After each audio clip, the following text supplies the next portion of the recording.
Tere! Tutvustan teile, kuidas siseneda infosüsteemi tahvel. Teeme lahti kutsehariduskeskus.ee ja üleval vajutame tahvel. Edasi vajutame logi sisse.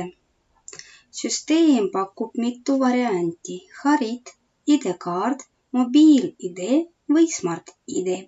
Kui te soovite kasutada Harid, siis eelnevalt te peate looma oma konto aadressil harid.ee. Sellest te võite teada saada õppevideost, mis on esitatud videote nimekirjas. Vaadake!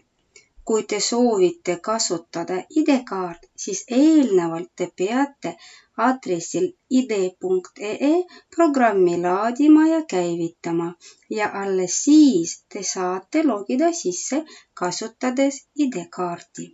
Kui te soovite kasutada mobiil-ID, siis see teenus on tasuline ja eelnevalt on vaja seda aktsepteerida.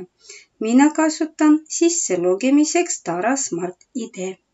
Vajutame Tara Smart-ID ja edasi logi sisse. Kirjutage oma isikukoodi ja vajutage Jätka. Oma nutiseadme abil kinnitage koodi, mis näitab koolisüsteem.